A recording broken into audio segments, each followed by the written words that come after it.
Sabe aquelas estratégias que parecem geniais, mas que nunca saem do papel? Pois é, isso acontece o tempo todo. E o problema, na maioria das vezes, não é a falta de boas ideias. O que falta é aquela ponte entre o que foi planejado e o que de fato acontece. E é justamente sobre isso que vamos falar, um modelo para garantir que as promessas se tornem resultados.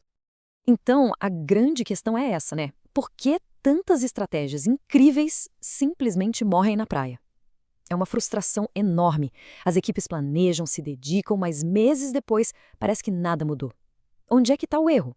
Olha, a resposta, acredite, está em uma única palavra. Uma palavra que muitas vezes a gente deixa de lado. E essa palavra é execução. É ela o tal do elo perdido. E veja bem, execução não é só uma tarefinha no final do processo. É a disciplina de verdade, que transforma a estratégia em ação, a intenção em realidade. É o fator que decide o jogo, e é nele que vamos mergulhar agora. Bom, vamos ao nosso roteiro. Primeiro, vamos entender o que é o tal do gap da execução.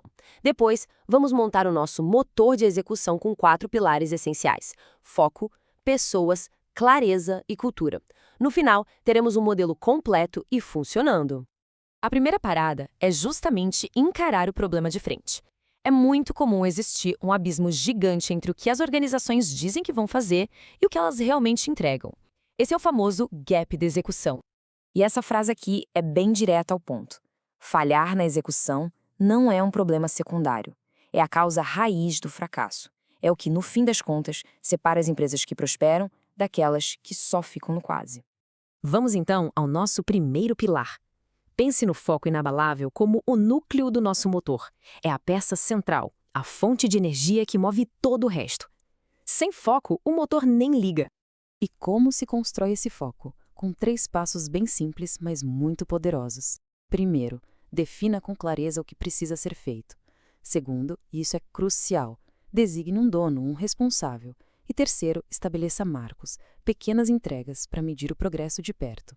O mais interessante aqui é que foco não é um estado de espírito, é um conjunto de comportamentos. É ter um acompanhamento intenso para nada se perder, é ter um foco obsessivo no resultado para o cliente. E, claro, é ter uma comunicação super aberta e clara para todo mundo remar na mesma direção. Ok, o núcleo do motor está pronto, mas ele precisa de combustível. E esse é o nosso segundo pilar, as pessoas certas. Pense nelas como combustível de alta octanagem, porque o melhor motor do mundo não vai a lugar nenhum com um combustível errado. Aqui tem uma virada de chave fundamental. O jeito antigo era primeiro definir a direção, o que fazer, e depois achar gente para isso. A abordagem que funciona inverte a lógica. Primeiro quem, depois o quê. Ou seja, primeiro você coloca as pessoas certas no time e só então, com elas, define para onde ir. E o resultado disso é impressionante. Quando se tem as pessoas certas, gente automotivada e disciplinada, o trabalho de gestão muda completamente.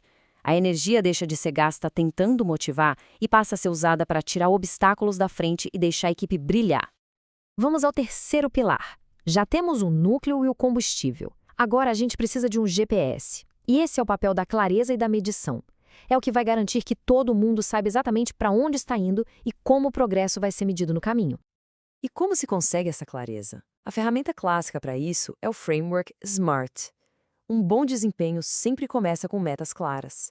As metas precisam ser específicas, mensuráveis, atingíveis, relevantes e ter um prazo definido. Sem isso, o time trabalha no escuro. E tudo isso nos leva a um objetivo ideal: 100% de alinhamento. Cada ação, cada tarefa do dia a dia precisa estar conectada a um objetivo claro e mensurável. É essa clareza de propósito que gera um desempenho consistente.